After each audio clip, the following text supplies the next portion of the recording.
Okay, welcome everybody to this day, the 1st of May, 2024, for a virtual candlelight vigil to hold space for our losses, for our hopes, for the relationship between those two, and to open up a community conversation on what it means to support one another in community through really some of the hardest parts of life, which is life in so many ways.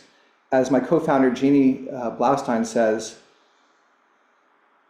we think we're living in the blue, or that these things come out of the blue, these things that befall us in life, but what if we're really living in the blue all the time? And so here we are with you in the blue together, and in all the colors of the rainbow truly as well. And my name is Brad Wolf, the Executive Director of Reimagine, and as you see here, we're going to be featuring a very special guest this evening, and some other folks who are going to be joining us, and we can't wait to have those discussions. Before we get started, I just want to share a couple words about Reimagine. So Reimagine is an organization that hopes to see things differently.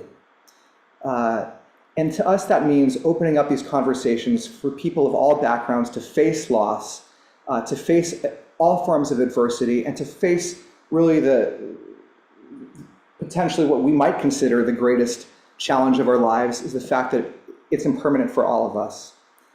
And so how might, through those parts of life, how might we actually create a more compassionate world? And so for us, when we think about painful parts of life, we think about loss, we think about injustice, we think about pain and isolation and suffering, but we really see those things connected to some of the parts of life that matter most. The relationship between loss and love, injustice and equality, pain and growth, isolation and community, and suffering and service. Can we really have one without the other? And what does it look like to, as we were just talking about before we opened the doors here today, what might it look like to hold space for these things, but also at some point to alchemize what's on the left? And what would it look like if the pain of life could be a directional arrow to point us in some ways towards new opportunities for ourselves, which life inevitably does. So with that in mind, we want to hold space for everything here tonight and for all that you're bringing. And we're just so grateful to have you here as part of the Reimagine community. And with that, wanted to share some quick tips. I know we're all basically familiar at this point, overly familiar with the Zoom world, but it's still a great tool for us to be together in community, no matter where we are. And to say that if you have any questions this evening, feel free to use the chat. Also, if you need closed captioning, if you'd like to see the words that are being shared stream across the screen, you can use the closed captioning button, which so many folks are unaware of, but it can be a great help for those of you out there. We'd also really love it, if possible, to keep your cameras on, because we are talking about what it means to be briefly, perfectly human. And as human as we can make this space, would be able to have you show your face to us if possible, but we know that some of you are busy out there or don't want to show your face. That's totally okay. Everything's okay here. And there may be time at the end of the session today for some questions or some comments from the audience. So you don't have to worry about speaking until really at all. So you can just get comfortable, relax, and try to drop in with us into this space. And the other thing I'll mention is that the chat does have one other special function this evening. Later on in the program, we're going to be joined by our second special guest, Luana, who's going to lead us in an honor ceremony where we're going to have the chance to share the names of the people or parts of life that we have lost and that we would like to bring into this space and honor. And so the chat's going to be sacred for that opportunity later on. For right now, just to start warming up the conversation, would love to hear not really who you showed up for this evening, as we're going to have an opportunity to do that, but really if you want to share where you're calling in from and why. What prompted you to join this space this evening? Would love to just get that going and get your fingers typing and get some some love going into this chat, as we're going to also be using it for an opportunity to share gratitude with our speakers this evening.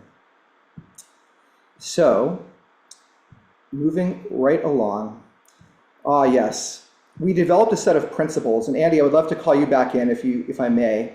We developed a set of principles to really set a container for what this space is, as a way for people to be able to opt in or opt out as you see fit. And Andy is going to read for us now what kind of space this is meant to be. I think I'm going to sort of riff on this a little bit. This is a collective space to grieve. This is a space that cultivates compassion for others and for ourselves. Most of us have arrived here with some kind of pain in our hearts, and our hope is to help people of all backgrounds and all abilities to face loss, adversity, and mortality, and to create a more compassionate world. This is also a space for bravery. It takes courage to show up for others, especially people who we don't know. We're in a group of strangers right now, for the most part. And it takes courage to lament and to grieve in public. There are so few spaces to acknowledge and share personal and collective grief. And with all that's going on in the world right now, we need access to gatherings like this more than ever. So thank you for co-creating this space with us. And finally, this space is not perfect.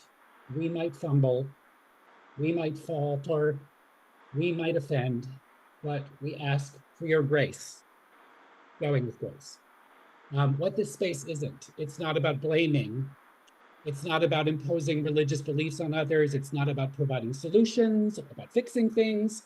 Another thing I want to emphasize is that although this may not be a political space, it is a space to cultivate social justice.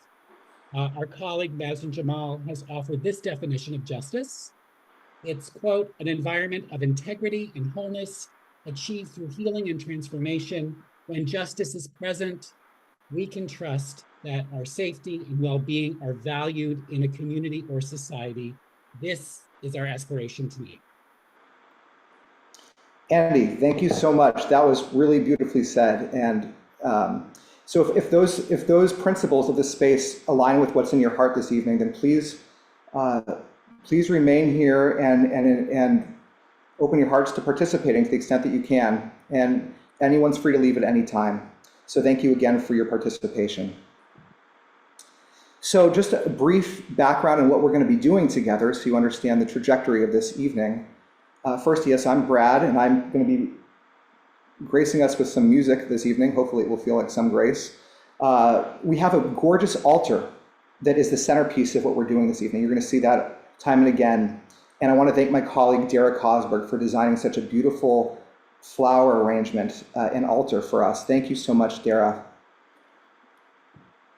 In just a second, we're going to move into a special ceremony. And I would invite you now, if you don't have one handy at this juncture, this is the perfect moment to go grab a candle. If you don't have a candle, it's okay. But if you could grab a candle now, this is the moment to grab that, as we're going to be lighting those candles to kick off the official part of our time together.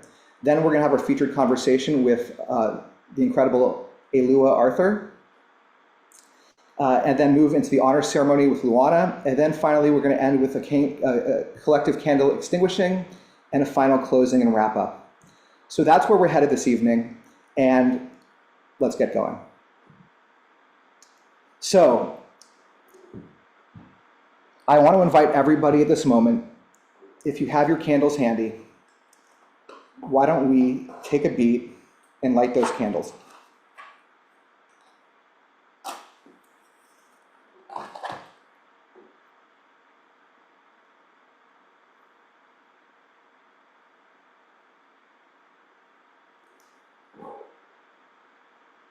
Now I'd like to invite my colleagues, Nicole, Chris, and Dara, to each read this candlelighting blessing one time each. Wherever you are, we invite you to read along, either in your hearts or even out loud, and we'll feel the collective energy from this candlelighting blessing. I'll turn it over to you, Nicole.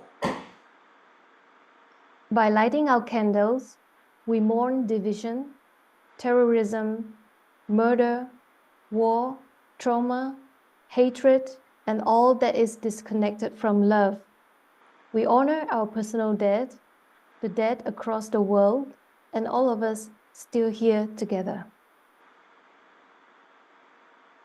By lighting our candles, we mourn division, terrorism, murder, war, trauma, hatred, and all that is disconnected from love. We honor our personal dead, the dead across the world, and all of us still here together. By lighting our candles, we mourn division, terrorism, murder, war, trauma, hatred, and all that is disconnected from love. We honor our personal dead, the dead across the world, and all of us still here together. So with that, we're going to switch it to gallery mode. Gallery mode, for those of you who can't see all the little squares, is on the top right, generally, of your Zoom. And I want to invite everybody for just 1 second, if you have a candle, just to hold it up to the screen so we can see each other in all of our light. And oh, thank you so much. It's so beautiful. Thank you. I see all these gorgeous candles and faces. You can see my own mom out there. Hi, Mom. And wanted to take this opportunity, as we've just begun the ceremony, to find somebody on the screen that you don't know. Sorry, Mom. Well, whatever, even if you know them, it's okay.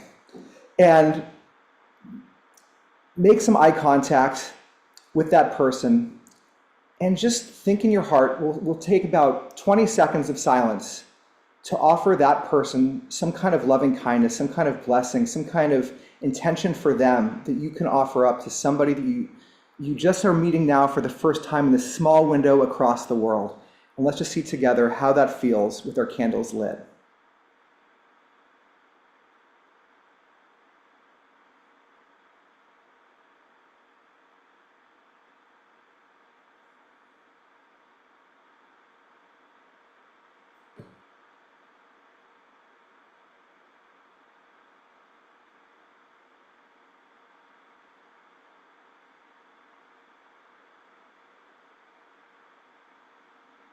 All right, thank you so much, everyone.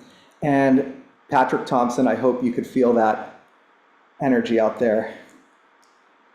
All right, so now it is time to begin our featured conversation. We want to open up a conversation to really model what conversations might look like between people when talking about something hard. And today we have somebody very special in our midst to begin that with. Alua Arthur, the most visible and active death doula working in America today. She is a recovering attorney and the founder of Going with Grace, a death doula training and end-of-life planning organization. Alua is a frequent guest on TV and radio. She has been featured on CBS's The Doctors and in Disney's Limitless docu-series with Chris Hemsworth, which I saw and highly recommend. As well as in national print media outlets such as Vogue, InStyle, the Los Angeles Times, The Cut, New York Times, on and on. Her debut memoir, Briefly Perfectly Human, focuses mostly on relationships with her dying clients, a dozen or so of them in all, and their profound effect on Alua, who is already no stranger to death's periphery.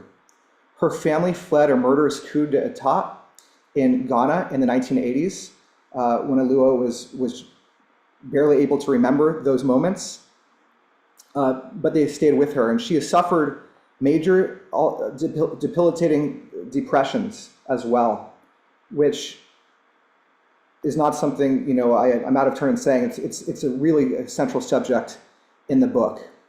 And her dear friend and brother-in-law died of lymphoma, which was also a pivotal moment that we'll discuss. Now, advocating for him in his final moments is what really led Alua to her life's calling.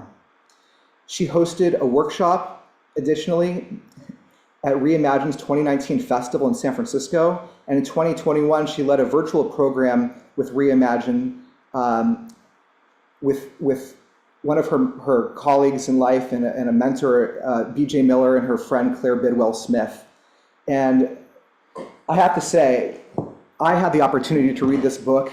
I've known Alua for some time and through this work, and she's such a bright light in this space, and the book is incredible. So and I also have to say, I saw this online. I believe it is now a New York Times bestseller that just came out.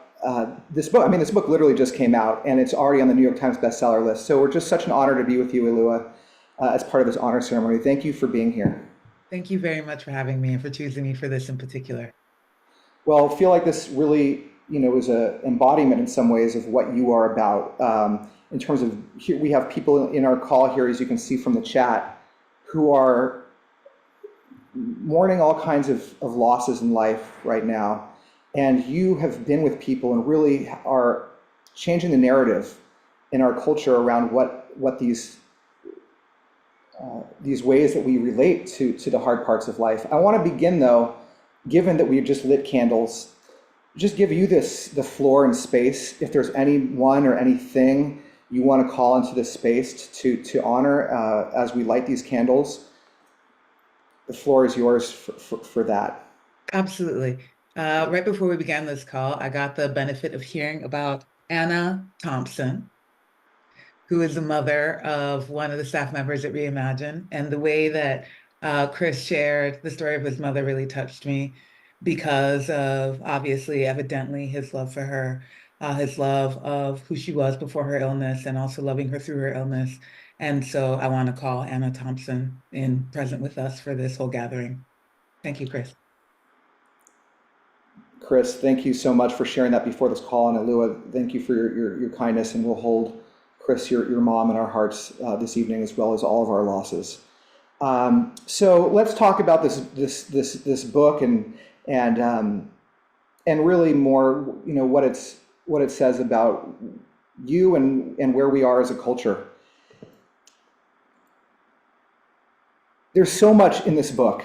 I thought, we have folks in this space that have come to vigils, and many times they've written something, and the books are books that are prescriptive around advice, steps people can follow. Maybe that's what I was expecting, because you are a death doula. It's like, tell us, how do you become a death doula? And here's like the steps, for example. But that's not what this book is. Maybe you can tell us, what is this book? Sure. Thank you, Brad. This book is its own. I know it bears my name, but it really belongs to all of the clients that I sat with, all of the students along the way. I'm happy to see so many of y'all here. Thank you for writing so hard with Going with Grace, with my mentors and folks along the journey. This book is a memoir, largely. It's about my journey into death care, which means that it entails from my upbringing all the way up through my early professional life into a major clinical depressive episode, which started to shift the trajectory of my life, and ultimately a meeting with a fellow traveler in Cuba that really shifted things altogether. The book is also interspersed with some of my client stories, and then woven all the way through is waxing poetic and rhapsodic on death and dying and life and living, as they're two sides of the same coin. There was, I think, a desire from my publishers and other people for me to write a prescriptive book to say, here's steps 1 through 10 for caring for somebody at the end of life, or here's how you should engage with your mortality. And I don't have the hubris. I do not have the hubris to tell anybody what they should do with their life. Part of the work is acknowledging the inherent agency in every human being, the right to self-determine, to determine what's going to be best for them in their life. And so what I wanted to do was show what happened with my life and give people an opportunity to learn from it if they choose, and also to maybe just be entertained if they didn't learn anything at all. I think that we learn best through story and through human connection. One of the things that I've really enjoyed in my work as a death doula is getting to be privy to so many tremendous, really miraculous stories of human resilience and survival and courage and grace and love and humility and vulnerability. And I get to see so many of them as a result of the work. And I wanted to share those because For the most part, a bunch of people feel really isolated when it's their turn. We feel isolated in our difficult moments. And I wanted to be really transparent about mine and also what my clients have experienced. And I hope that we would all see ourselves in each other and maybe bring us a little bit closer, because this world is a very tricky place right now. And I really think you've achieved all the aims that you just described. And I think a large part of it is because of how human you show up in this book. Somehow you have some ability to talk about your own lived experience in such a real way that you can just relate to all of you. It's not just about the professional side. It's about, as you mentioned, your experience with depression and that relationship. It's about love and your journey of thinking about romantic relationships, and it's about your body and about bodies. There's so many really rich topics, and it reads like a story in some ways. So it's just incredible, and I think it's just what we need in these times. I'd love to begin with you talking a little bit about this idea of the body. Yeah. Because I feel like it's so central, and I was just really struck. You took a couple paragraphs to describe your own body in such detail, some kind of awareness of our bodies in life and our bodies in death and the limits. Maybe you can speak to what it is about the body that is so ripe for you. Well, to me, the work is largely rooted in the body. I don't know what death is. I wish I knew what happened after we die. Actually, I don't think I do, because it would ruin the mystery. But what I really enjoy is that I've been able to observe that through the process of dying and thus death, there is a transformation of the body. Something's happening to the body. And at one point, prior to one breath, it held something intangible. The body was animated by something intangible. And then in the space of a breath, that thing that animates it is gone. And then the body returns to the matter and tissues and fat and blood that it was made of. And the thing that's intangible within all of us is the thing that I seek to honor while we're living, but it is housed within the body. And so the body is the right place for us to start our explorations about death and dying. The chapter is called The Body Always Wins, because the body does always win. I mean, I remember recently I got the flu and I'd been sick a few days and I decided I was done.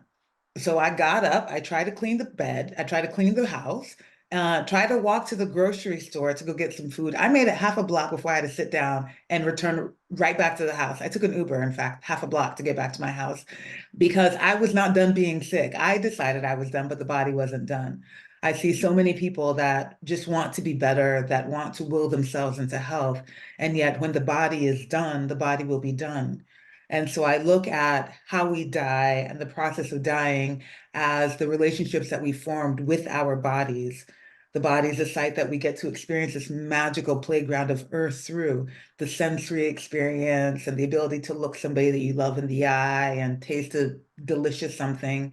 And so I really wanted to ground it in the body, because I mean, this is the jam. Like, how cool that all of this exists. So I get to do all of this. Mm. Oh, excuse me for those little beeps. I will silence those.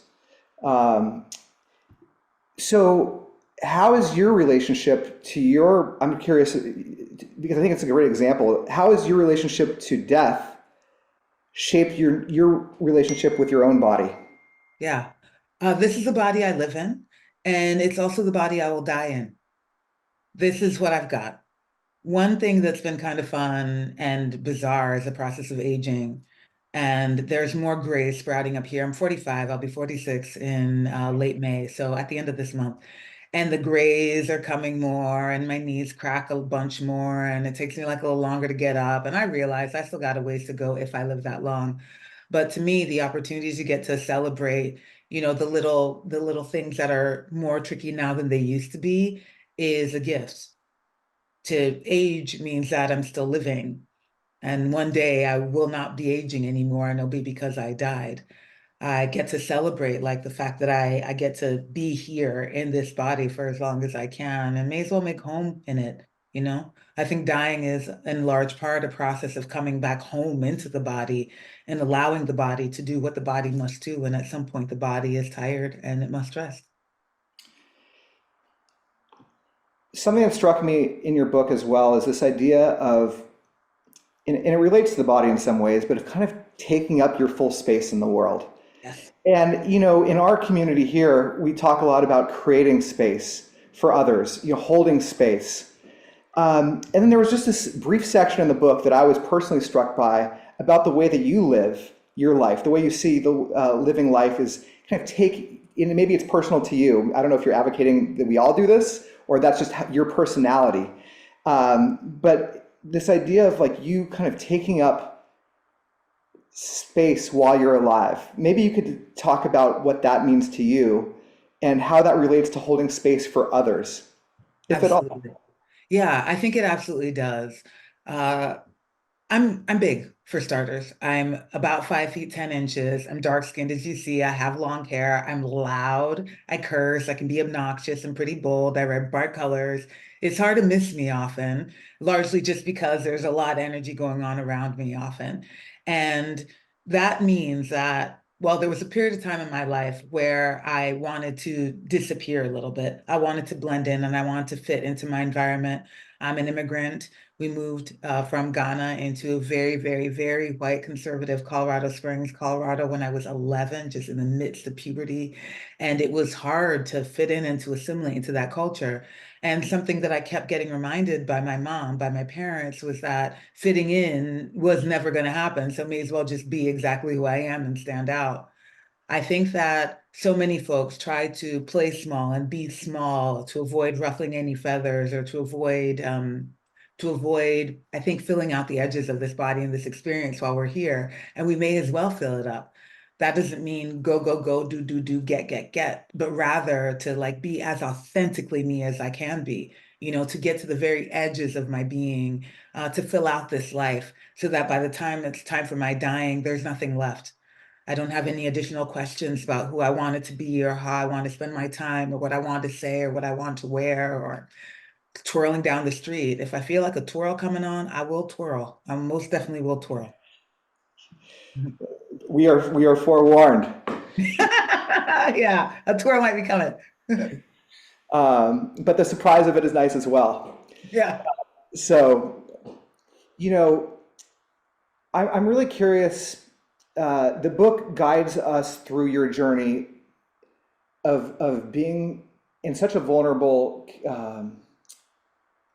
opening for all of us to learn about how depression works for at least for you, and how it was impacting your life in so many ways, and then how, and I don't know, it wasn't really fully necessarily resolved per se in terms of like, but this inquiry. Some of the factors started pointing you through serendipity and through living, taking up your space in the world, led you to this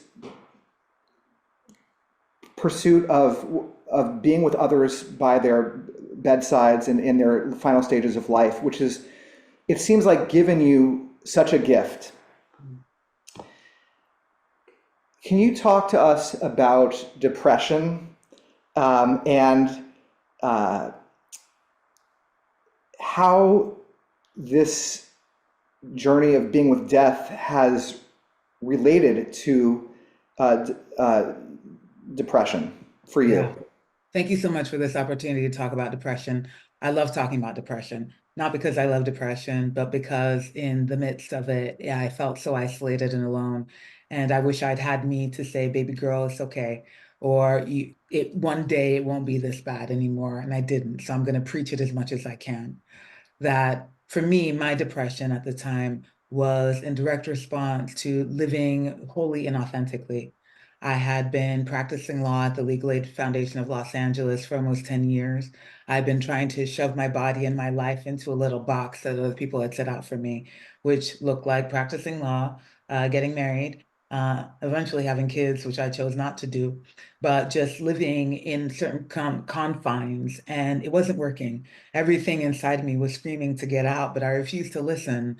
On the contrary, I shoved down that voice and told it to get quiet so I could just keep moving one day at a time. But what happened was that depression was like an agitator cycle to my spirit saying, girl, wake up. This is not it for you. This ain't it. And I didn't listen. I didn't listen until it became a major depressive episode, clinical depression, from which my therapist and psychiatrist insisted that I take a leave of absence from work. And so I did. I mean, realistically, at that point, I wasn't really capable of going to work I couldn't do anything. Like I couldn't shower. I did shower, but only because I really didn't want to stink. But like I didn't make myself meals. I just would pick up the dirty clothes on the floor and wear those. I was not, I was barely living. I was living dead for a long time. At some point, though, it became clear that I needed to spend some time with what depression was trying to tell me about me. And that only became possible once I stopped fighting it. Once I admitted to myself that I was sick, that what had happened was an illness. It was not, a fluke or a just take some time off and go on a beach, but rather spend some good, serious, introspective time. And what I saw clearly during that time was that the life that I was living was not one that I would have been eventually comfortable dying from. That depression can be a life-limiting illness when left untreated, and it is for many, many, many, many, many people. And I want to honor them here today as well. And that it doesn't have to be. It doesn't have to be. Yeah. So, no, thank you so much for shedding a light on that. And I think something that we've seen at Reimagine, especially during the pandemic in these spaces, is, we started out opening up spaces to talk about death loss. But then what we're seeing in the spaces that are created, that our collaborators are hosting on this platform, and when we guide or create space for people to go on journeys of alchemizing their experiences around loss, it's not just one thing or another. It seems like people are dealing with a myriad of things in our lives, whether it's depression or mental health and loss, or a financial challenge, or a relationship breakup, or a job situation. I mean, there's so much in life that compounds, and it feels like we don't necessarily treat people holistically when we think about, what's going on with you. It's like, you are this, this is, so in your work as a death doula, how do you hold space for someone's wholeness? Yeah. Well, that's a great question. I think for first and foremost, I must acknowledge mine.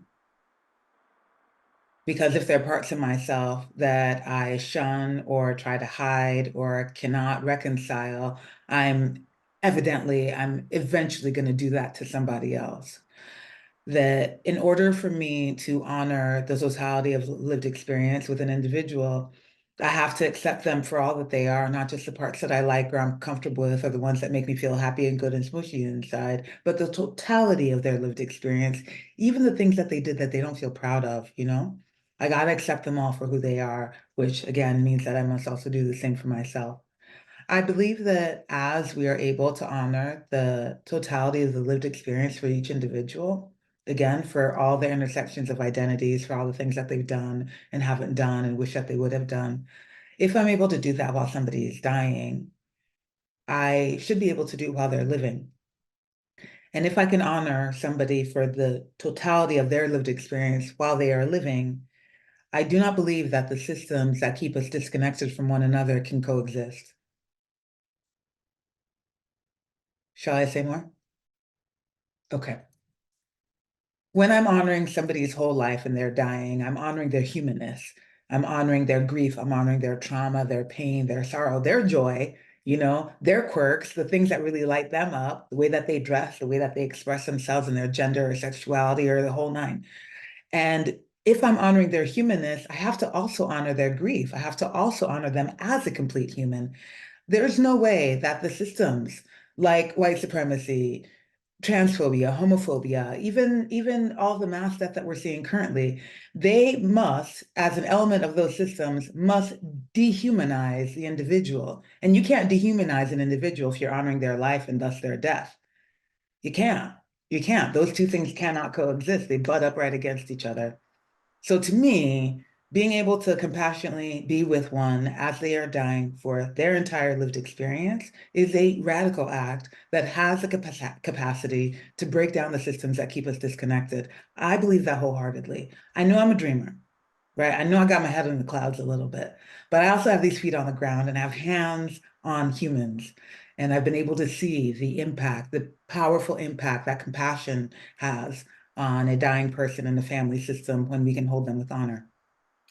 With that beautiful sentiment floating in our brains, I want to invite in, I saw our board chair, Pastor Corey Kennard, join this call, who has also is a chaplain in Detroit, has sat by the bedside of hundreds of people as they've transitioned, and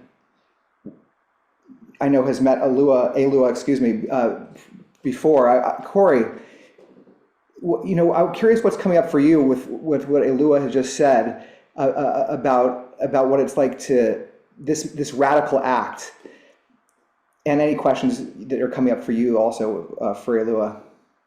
Well, first of all, I want to say welcome everybody. I'm so glad to see everybody here tonight. Secondly, Alua, I just want to know why didn't I get an advanced copy of the book?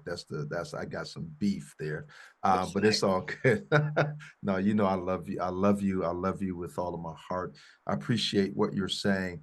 What was interesting is your comment about the body, and I love how you so eloquently talked about the body and how this is what we have, and we follow the body even though our mind wants to do a lot of things. It's the body that we actually follow. And so with that being said, I've been around people who've wanted to hold on, for various reasons. And I would say this, just the other day, there was an individual who was literally fighting with his family. His family was accepting his decline, but he wasn't. What do you say to not only those family members in that situation, but what do you also say to that person who may be at this point in time causing division or wedge between him and his family, when his demise is so imminent? It's a tough situation to find ourselves in, I think, as doulas or caregivers, or anybody who is close to somebody at the end of life. And yet, the journey into our mortality and acceptance and embracing of our mortality is such a deeply individual and personal journey that is not to be messed with. We will all arrive there when we arrive there. And I think the best that I can do time and again is to hold them exactly where they are until they get there, if they do at all. One thing that I found to be useful is to continue to acknowledge and validate where the person is. And also recognizing that gripping onto life is largely based in grief and fear. That I, as part of the circle of support, may have some grief about the person in front of me who's dying, yet that person who is dying has grief about everybody in their lives because they are leaving everybody that they've ever known, the only place that they've ever called home, and heading into someplace unknown. That is an expression of grief, I think, also. Sometimes the anger, the vitriol, the refusal to accept or listen to anybody else. And I think being able to name it and honor it as such can be profoundly supportive. It may not turn the dial at all, but at least now we're all having a real conversation about what's going on here, which is you are grieving, I am grieving, we all grieving. Yeah, because I often see that role reversed where the family members are the ones hanging on, and that person is ready to be released. And so it was just an interesting concept. So thank you for that particular insight and answer. I think that it's one of those things that we oftentimes don't think about until we're in that situation, right, and dealing with it. And so you bringing these things up, to the forefront, for all of us to have discussion about is so profound. So I appreciate you being here tonight, and I appreciate all the work that you're doing to make a difference in all of our lives. So bless you and thank you so much. Thank you so much, Pastor Corey. It's good to see you. And I'm going to talk to my publishers about your book. I think it got lost in the mail. Okay, all right, there you go. Yeah. Great to see you, Corey. Good to see you. You know, what you just touched on, I'm really struck by an example that happens later in the book, where you are grappling with a truth that you know about someone's imminent death, but they have a fantasy about what's their life and what's going to then happen, and you grappling with what do I say when maybe you can share a little bit about that example if you know which one I'm speaking of. Yeah. Thank you. Yeah, I think you're talking about the client named Ekua in the book.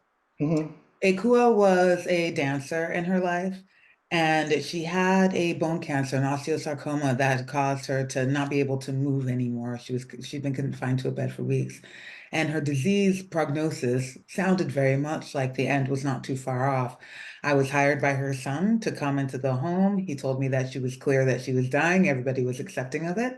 Yet when I arrived, there was loud music playing and her arms are going and she is just conducting an orchestra on the bed herself. And I'm thinking, this does not at all look like what I expected to. Turns out that she had started to really resist the idea of her death. She said she wasn't ready. One day she would be, but this was not it.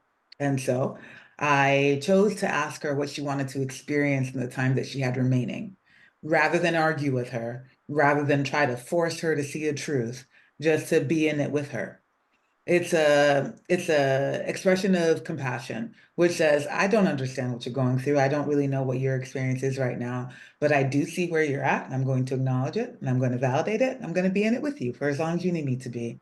I didn't lie. I grappled with that. Should I have said, hey, this doesn't sound like what I think it sounds like?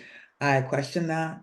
But I think ultimately I did the right thing, which is to dance in her dreams with her for as long as she needed to, because she eventually came around to it herself. And I feel like most of us do. Most of us do. I mean, for me, that example made me think about just my own relationships with people who are alive, my partner, my friends. You know, when you're in a conversation, when someone says something you disagree with, and your initial instinct is to push back on them and say, no, no, no, no. But then realizing how important it is to be witnessed and listened to in life, to be understood and to be heard. And it feels like that's a lot of what your job is bearing witness and holding a space for people, helping them, not answering the questions yourself that they're asking, but reflecting back to them their own questions for them to explore. I'm curious because the book cover says Alua Arthur, death doula. And there is this profession of death doulaship that you are really blazing a trail for, of this type of service that might be seen as a profession. I mean, it is a profession for certain, but at the same time, then there's this role in our society of caregiver, which is very undervalued and underappreciated, of what it means to care for those that are going through hard things or going through death. So many of us on this call have been there for people who are going through something painful or transitioning out of this life. What is the difference between a death doula and a caregiver?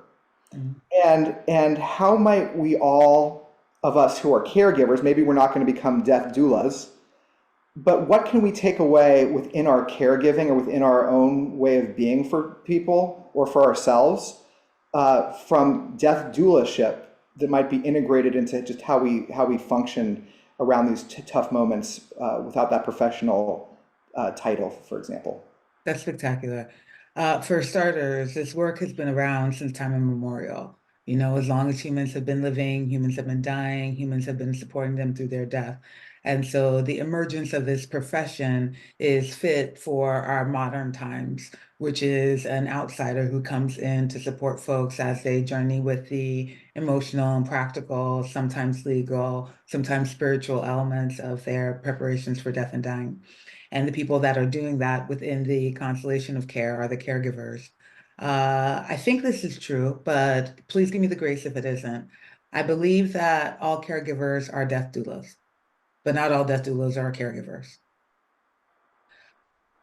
I feel so strongly that most of us will serve as a death doula at some point in our lives because we will provide care for somebody in our lives who's dying, and we're going to do our best to navigate it with some grace, and we're going to step on toes, and we're going to get exhausted, and we're going to get frustrated, and we're going to sometimes wish that they were dead already, and then be broken open when they finally do.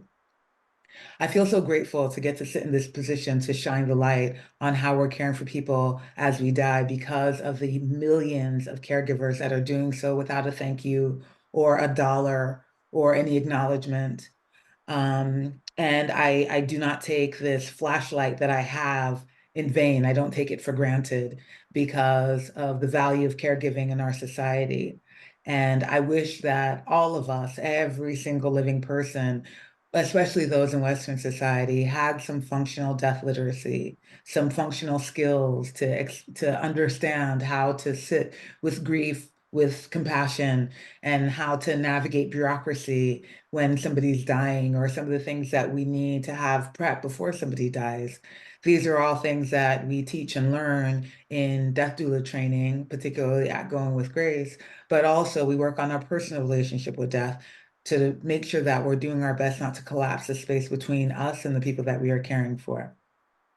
I think your answer is exquisite. This idea that you said that not all death doulas are caregivers. Yes, And but I think all caregivers are death I take that to mean that not everyone performs that function in the way that you could stand behind per se, but everyone who's caregiving is a death doula.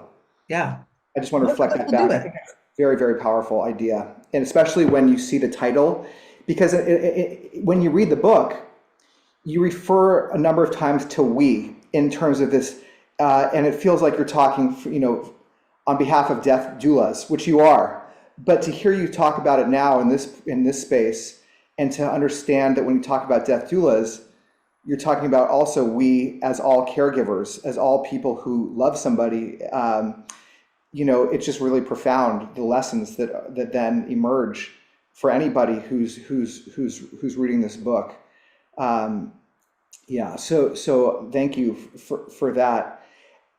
I'm curious also, in this space here, we talked about social justice at the beginning of this call. We've talked about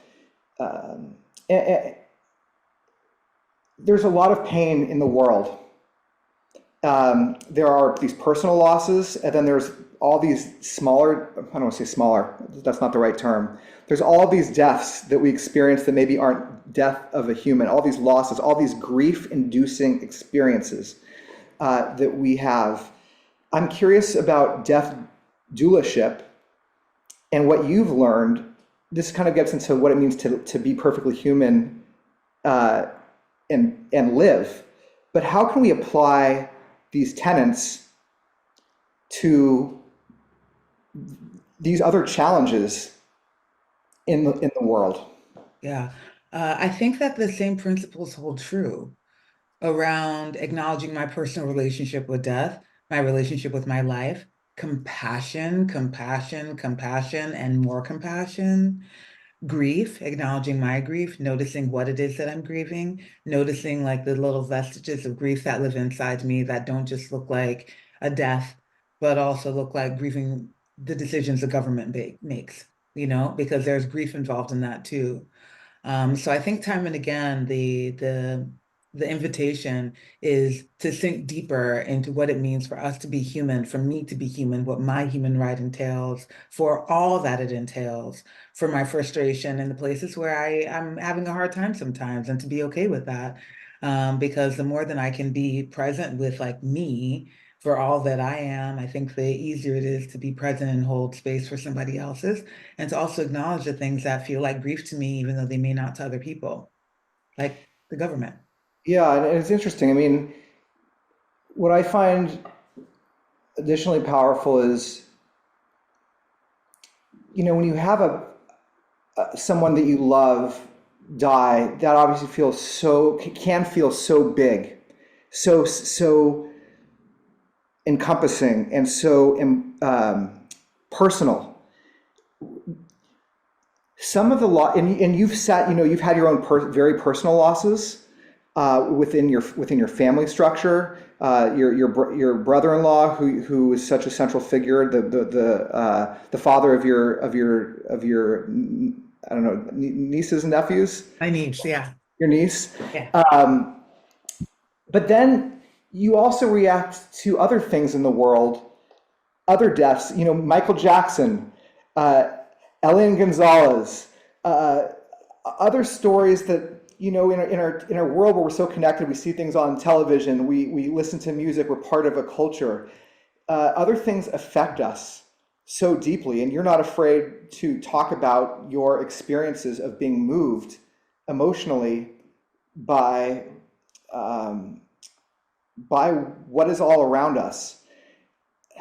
I wonder if you could talk. I mean, I was really struck, honestly, by the Michael Jackson example, because I think it's pretty profound about how we think about our culture. And I don't know if you can speak to that. I'll just tell you right off the bat that my publishers, when I said I want to write a chapter on Michael Jackson, they were like, "Are you sure?" And I was like, 100% I'm certain. And I understand all that Michael Jackson went on to be out there in the world and publicly. And yet I cannot divorce that from all the magic that he brought me in my upbringing and my adolescence. I won't. I don't believe in throwing humans away across the board. And still, I can acknowledge the amount of pain and suffering and just disgustedness that many people experience as a result of him. Both those things are true. Both those things are true. What I want to do time and again is invite us into our humanness to give other people the space for theirs. And I think I've said it a few times because it's kind of the central component, I think, of the work itself, but also of the book, but also like how I would love us to be in the world with one another. To be able to, I want us all to continue to be able to feel. There's so much in this world that asks us to numb and to retreat and to get really hard about some things. And these ideas about strength and resilience are beautiful in some capacity. And also, I'm a delicate, delicate, delicate flower. And that's okay. That's okay. My heart is broken all the time.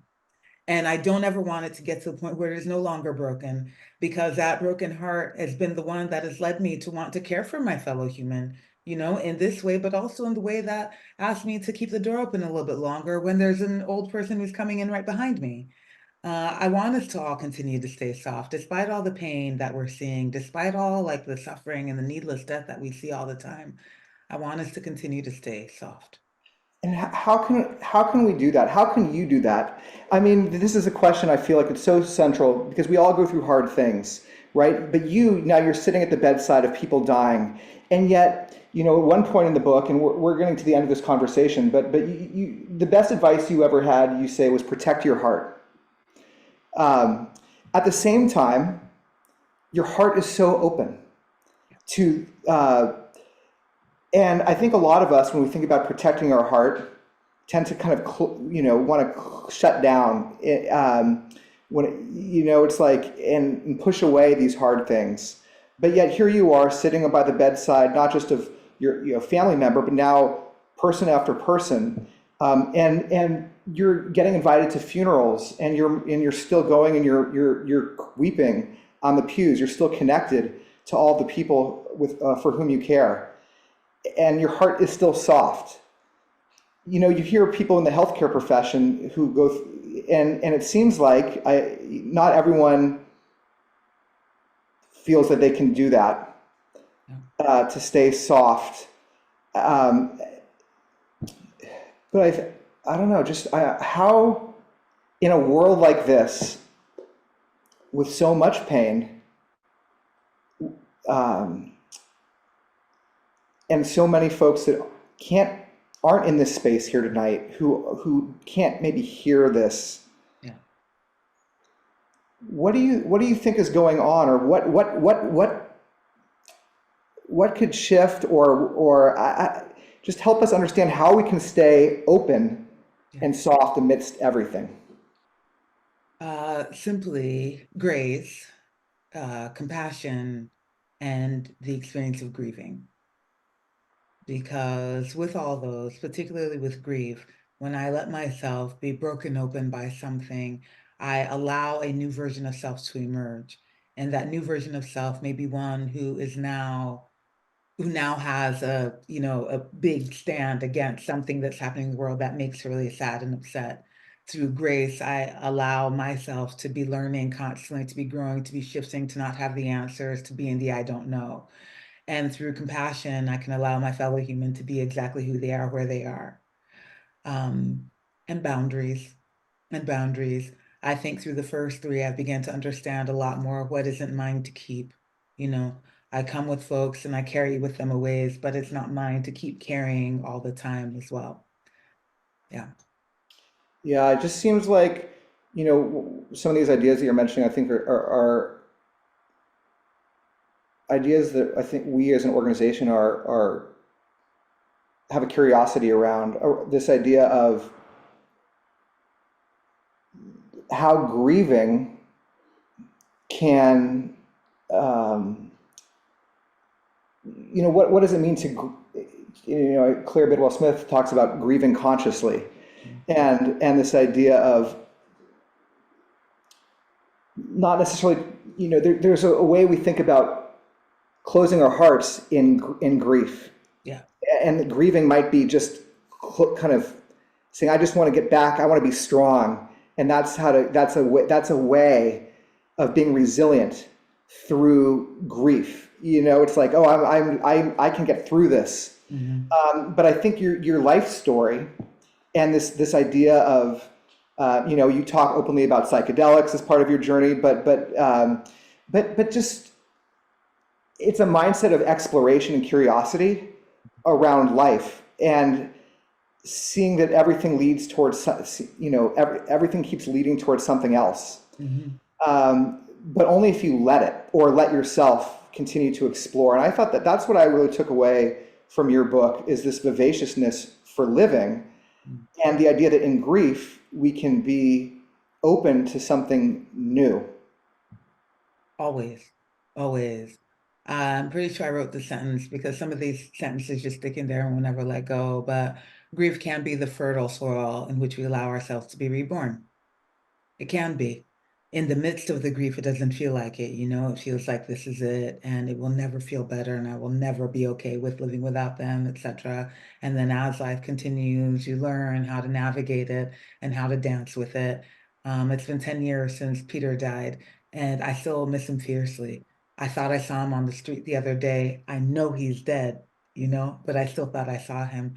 And yet this version of myself that came from the grief of his death, the anger at the system, the frustration with how carelessly we seem to treat our fellow humans when they are at such a difficult and painful part of their lives. That grief allowed this version of me 10 years down the road to be born, to get to continue to spread that message for other people. I will forever be grateful. Mm. All right, I think we're coming to the end here of this portion of the ceremony. I want to wrap it up with a little lightning round that's just coming to mind, because I have so many questions for you. So now instead of asking them all in a long form, I'm like, okay, no more than a sentence or two, if you must. What is your favorite part of the book? Epilogue. The epilogue is literally amazing. I'm asking the questions here so I can break my own rules. It talks about this glitter wave, and I don't want to give it all away for those of you who haven't read it yet, but Alua talks about the whole time she's supporting other people in their own transitions, and then you have an opportunity to talk about what you would want at the end of life, but knowing that we can't really know what is possible for ourselves. You've realized the only way that you can actually have that death is by living it fully. That's what I took, and I just felt the goose, the juice. Alua calls them juice instead of goosebumps. She calls them juice bumps because it's always something juicy when you feel these. And so I think, yeah, there was definitely a juicy ending Okay, amazing. I would be super proud of that if I had written those. Thanks, Brad. Okay, so that's a favorite part of the book. What is your favorite part about yourself? My curiosity. The fact that it hasn't dimmed despite all the things that tell me this is how things are, this is how things go, or these how these people are. My curiosity has allowed me to stay in the game about life and death and everything. What's your favorite part about life? I really like donuts. I love love. I love awe. I really experience awe. I love awe.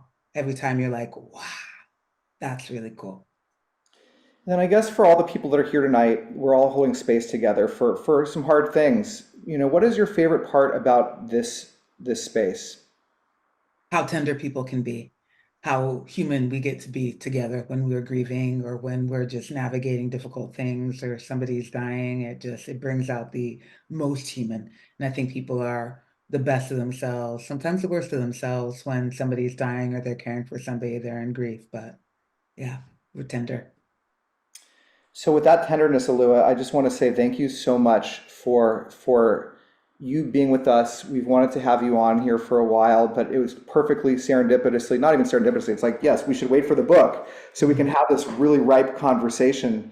And I can't really say enough about this piece of literature and in the voice that you brought to it, that it just shines right through. And I really encourage everyone to see themselves as a death doula, because I think a lot of the people in this community, we really are I guess we're death doulas here alongside you on this journey, and we appreciate you, speak for all of us, kind of speaking for us then in championing what that can mean for our own lives, but also for the world.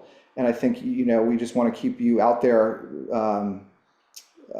making waves on behalf of all of us, because you are really doing it, and that's very, very inspiring. And we're here to support you when not every day is as glamorous or as thrilling as when a book just comes out, when you're on your 10,000th conversation about it.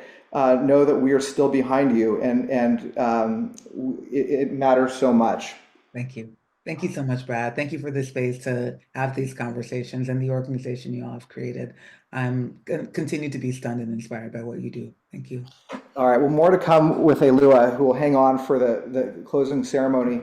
But I'm now so honored because I took too much time, everybody. I'm sorry. Alua is so, as you can see, please share your gratitude in the chat, but it's just so powerful, these ideas that she's bringing forth for all of us. But the next person is also extremely powerful, and I'm so grateful to have her here with us. Luana Morales is a birth and bereavement doula herself, birth and death, a bereavement, a death midwife, a circle keeper, an officiant, a Reiki master teacher, and an herbal apprentice devoted to reclaiming our birth, death, and Afro-Indigenous healing practices. Prior to her current work as a full-time healing arts practitioner and facilitator, she dedicated 18 years to working in human services with individuals in a variety of settings, including residential long-term treatment, outpatient treatment, and supportive housing with individuals and families struggling with mental health issues, with trauma, with addiction, with chronic health conditions, and also homelessness.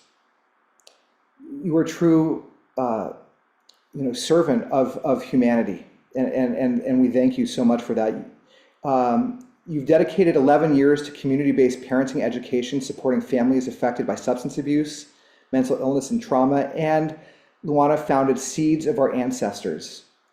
That's a mobile, interdisciplinary, intergenerational, and multi-lineage healing squad. We need to hear more about that, honestly, because I want to be part of your squad. She has previously hosted holiday gatherings for grief support to the Reimagine community, and we are honored to welcome Luana here, so in keeping, honestly, with having Alua with us as well, given some of the shared intersections of your work and the differences. But for you to hold space for all of us, we invite you to share something to usher us into really the centerpiece of this evening, which is our honor ceremony.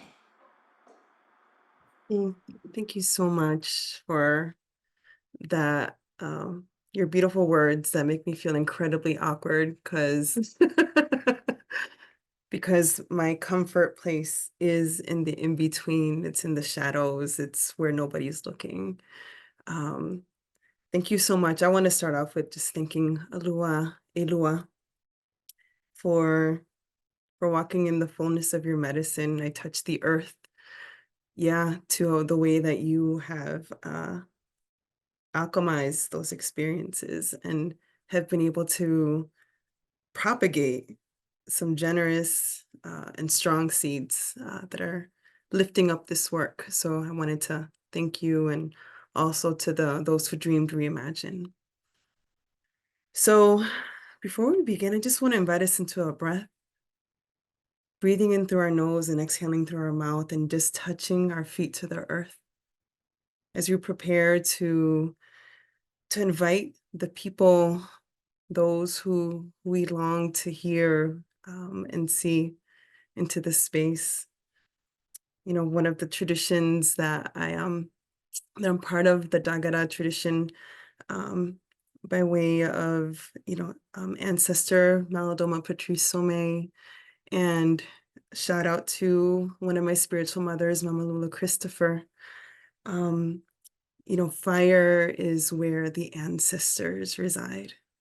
And when we, so when I think about our candles, I'm thinking about, and just like imagining the ancestors, those who we love. So whether they're our blood ancestors or those teachers, those who existed. So yes, to your, to speaking about like those artists, the movement ancestors. Today's May Day. When I think about those labor movements, those whose shoulders that we stand on.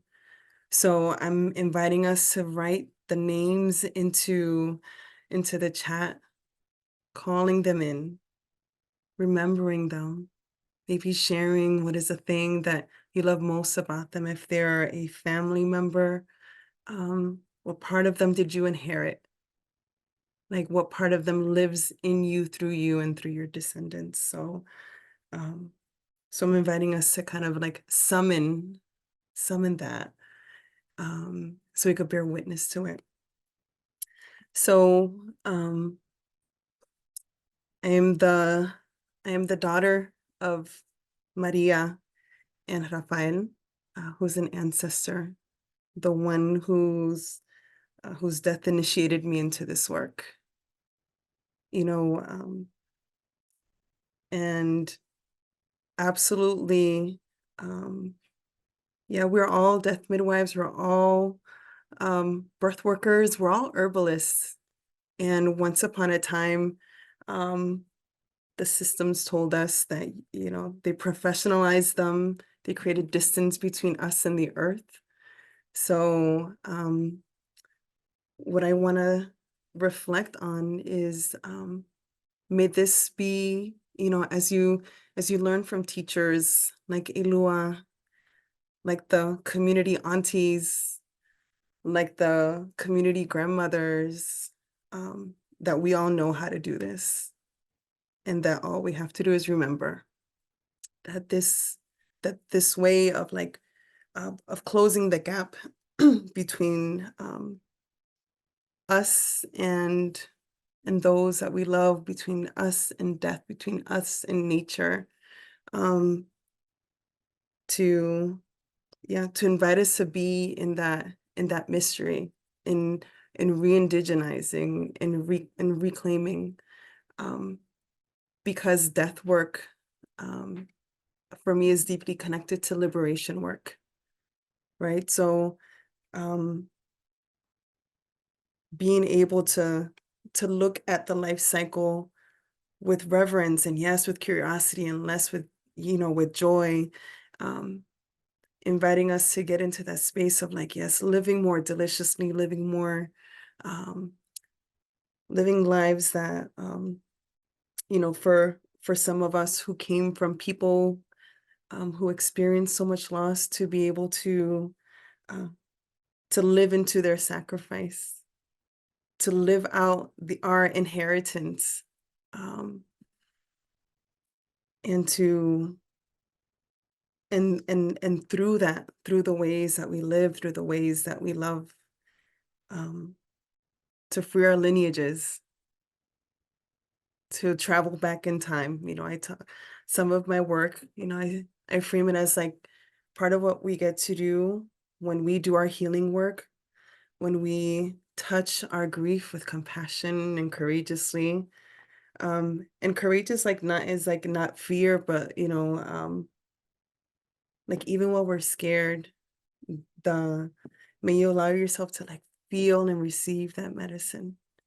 May you time travel in your bloodline, so that way, in this liberated world, right? So we are experiencing the grief of what's happening in the world to the people, what is happening in the world to the planet, but we're also being moved by the way that love is moving us courageously, that we are loving each other to life. And so, you know, so like my prayer for us as we call on and as we sit around this fire with our candles, may it move your waters. You know, may you imagine your tears as a libation to honor and to, you know, and to offer those seeds, you know, yes, to offering the songs, yes, to like, you know, dancing devotionally to the memory of those people that we belong to, but also as another act of liberation. So I'm just going to invite us to just take a moment to scroll through the names that are there.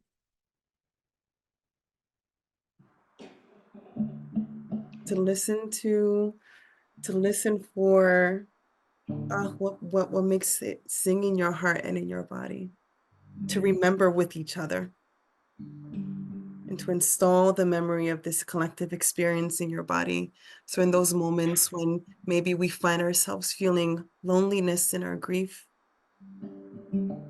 we could summon the company of this community that said yes to each other, who for a moment got to share and learn the name of that person that you love, that you miss. So thank you, thank you, thank you.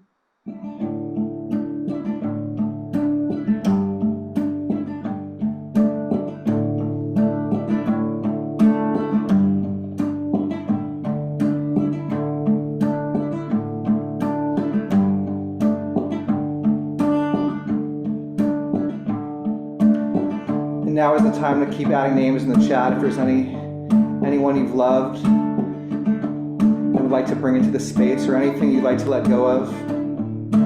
So many of you are already doing that right now because of Luana's beautiful invitation. We'll spend a couple more minutes in silence with that invitation.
So thank you all. Do not stop if you feel compelled to keep putting names in the chat. Just because I'm speaking doesn't mean you have to stop honoring those that you love. But thank you so much for Luana, for those powerful words of invitation that really honored that connection between loss and love, and history and lineage. It was very, very powerful, on the heels of such incredible words from Alua as well. So thank you both. Maybe on the count of 3, we can just take a deep breath. This has been a really beautifully emotionally intense experience to just see what's emerging in the chat right now. So on the count of 3, let's just why don't we take 3 deep breaths? No one likes to just do 2. All right, 3, 2, 1, breathe in and out. Ground your feet on the floor and breathe in and out. Let's sit up a little taller. Just feel stretched out here. Breathe in.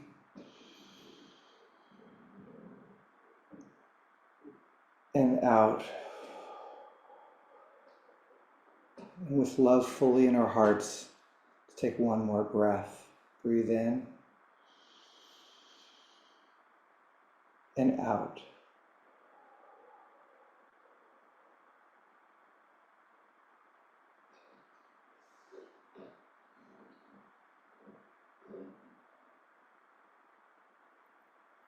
Thank you all for such a powerful evening. Now we're going to turn toward the closing of this ceremony. This has been a ceremony that's held so much, contains so many words of wisdom and generosity, and so many words from you that sit now in the chat, that we can all feel.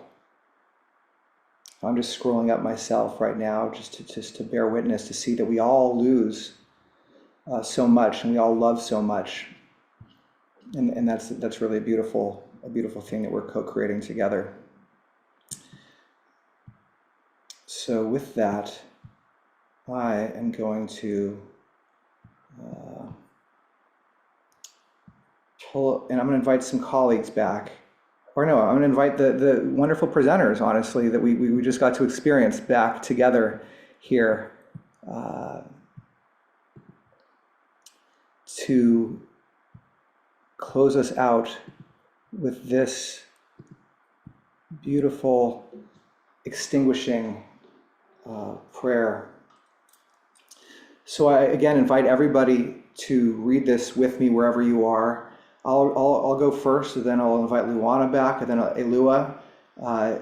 And when we're done reading this 3 times, I'll count down from 3. And at the end, we can all simultaneously take one deep breath filled with love and extinguish our candles as a community. And the words really describe the why here. But I want to let you know that there's no pressure also to extinguish your candle. If you want to keep that candle burning and let it happen naturally, that is, again, we honor all of your decisions in this space. And additionally, if you don't have a candle, we just invite you, if inclined, to just take a deep breath with us and exhale together with us in community, with that same love and that same light that we're referencing in this final prayer here. So by extinguishing our candles, we release light into our world to keep alive hope and the memories of those we honor today and tomorrow and for the rest of our lives. By extinguishing our candles, we release light into our world to keep alive hope and the memories of those we honor today and tomorrow and for the rest of our lives. By extinguishing our candles, we release light into our world to keep alive hope and the memories of those we honor today and tomorrow and for the rest of our lives. 3, 2, 1.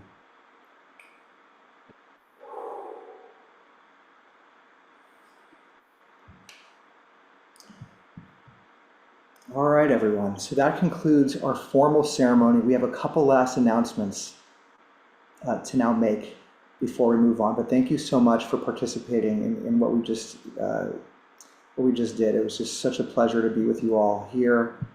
But want to invite my colleague Andy back. Andy, do you want to talk about any of these things here? I can briefly mention that we have this beautiful virtual Vigil toolkit. It's based on all the learnings we have gleaned since our first virtual Candlelight Vigil in March of 2020. I encourage you all to download that. Much of that work was done by our colleague Derek Hosberg. So please check that out. I want to also announce our next thematic series that kicks off this month. It's actually next week, next Wednesday. The series is called Cultivating Caregiving, Seeds of Sorrow, Gardens of Growth. This is in partnership with the Rosalind Carter Institute. The late First Lady said there are only 4 kinds of people in the world: those who have been caregivers, those who are currently caregivers, those who will be caregivers, and those who will need caregivers. So this topic touches us all. More than 53 million unpaid Americans provide care to a spouse, an elderly parent, a relative, to a child with special needs. And caregiving is tough. We all know that. It's an experience in which caregivers often cultivate resilience and endurance. But our question as part of the series is that, are there also opportunities for caregivers to not only bounce back, but also to bounce forward? So please check out that series. And I want to give a special shout out to our Reimagine collaborators who answered a call to host additional events this month to explore the theme of caregiving. We've got an event called Caregivers See It Coming, Anticipate the Grief by Comfort Homesake. We've got Compassionate Communication for Caregivers, hosted by Aging in Harmony. So please register for those as well. And just an FYI, if some of you don't know this, you can host your own event or experience on Reimagine's event platform.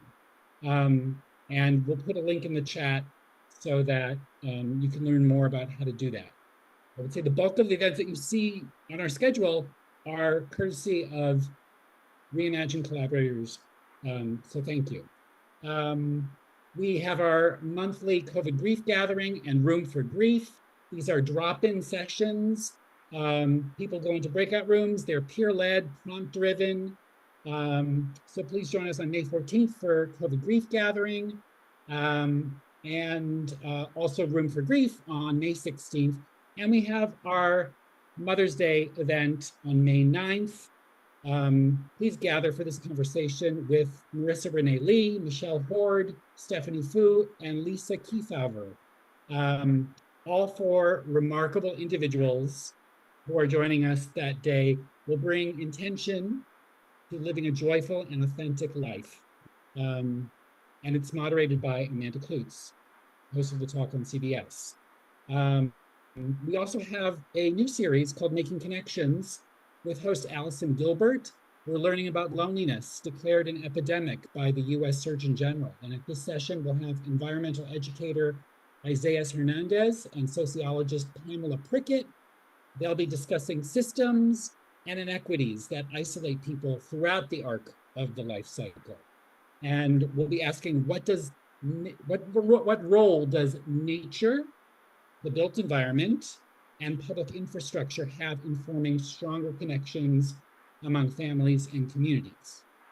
And finally, our monthly vigil. Come back on June 5th to hear these 2 wonderful poets, Joelle McSweeney and Danusha Lamaris. So thank you. Wow, sheesh, Andy. That is a lot of incredible programs to come this month around caregiving. And so I do want to make a plug. First of all, a plug of gratitude for Andy and the whole Reimagine staff really and community. I mean, not just the staff, it's the community that's come together to want to create these experiences that are basically free of charge for everybody out there. The only way that this works, I have to emphasize, or I want to, I don't have to do anything, but it's because of the generosity of people in this community who are donating to make this a reality, who are participating in hosting things. So if there's any way you can contribute to allowing us to make sure that everyone has free and accessible spaces to open up conversations on the hardest parts of life and find that initial support, that's what this organization is trying to help make possible. That no one should be without free and also engaging, accessible support to begin processing all of life's challenges. So thank you in advance, and not just in advance, in retrospect, for some of your incredible contributions already to this community. And Andy can put a link again in the chat for how to contribute financially or otherwise. There's some slides about post-traumatic growth, which we're going to skip, but so much of this is what Alua talked about how acts of creativity and acts of service in the area of your pain or our pain can really help heal us. And Alua is a great example of how she turned her death doulaship and after losses she faced, and now in so many ways we see an incredibly flourishing human in our midst. So we at Reimagine are trying to lean into these narrative-based approaches to healing ourselves in the world, known as the post-traumatic growth, but emphasizing that it doesn't have to be post anything, doesn't have to be trauma with a capital T, and there's no pressure to ever grow in this community. But we do invite you to join us in figuring out how we can transform our experiences of pain into ones that bring more love into the world. I did want to end with these, as I'm wont to do, a couple poems. First, special thanks to Alua, and Luana wrote a little poem for you based on Alua's beautiful book. The title of this poem is Briefly. Every poem here, or all two of poems, are 15 syllables, 3 lines, 5 lines, 3 syllables each. It always seems to work out okay. So Alua, first of all, and Luana, thank you. The title is called Briefly. Briefly. Perfectly, humanly, how you be, so that we can live full. So thank you, Alua and Luana, for teaching us what it means to be human and what it means to live fully through bearing witness and supporting ourselves and others in caring for those facing hard parts of life. And also I want to thank the Reimagine staff and everybody who showed up here. This is a poem in honor of this vigil. Thank you. Every month, sad but glad, to mourn, grieve, grow in love together. So that therein concludes this program. We're 4 minutes over. We don't have time for questions. We do have time, of course, for any of you in the chat to share any gratitude, again, with our talented guest speakers, Alua and Luana. I also want to give a big shout out to Nicole Tan from the Reimagine staff. Thank you, Nicole, for your support here, monitoring all this chat, letting people in, for Andy for the programs, for Dara for the altar and supporting this, for Chris Thompson, our development director who is here, and for Corey, our board chair, who sends his love to everybody out there but had to hop off. And also, Mom, just want to say hi to you. Thank you for being here. That's such a special treat. Yay. And I'm going to just turn it back, Alua, just close us out with one last, word of inspiration as we depart, because you're so good at that. Thank you, Brad. I think you did it, though. Gratitude, gratitude, gratitude, and more gratitude for this gift of life, for the gift of love, for the gift of living, also for the gift of death. Thank you. Thank you. And with that, what we'll do is just make sure everyone's voice can be heard in the space. You know, there's only one thing we know that sounds good on Zoom when we do it together. It's not happy birthday song, that doesn't work. It's literally the only thing that seems to work is just opening our mouths and simultaneously singing the word love for as long and exhale as we can. Just on the word love, it's gonna sound good, I promise you. So on the count of 3, unmute ourselves. Why don't you all unmute and prepare to sing the word love, and then we'll let you all venture off into your own corners of the universe, knowing that we held space together, culminating our lives here in this moment. 3, 2, 1. Love.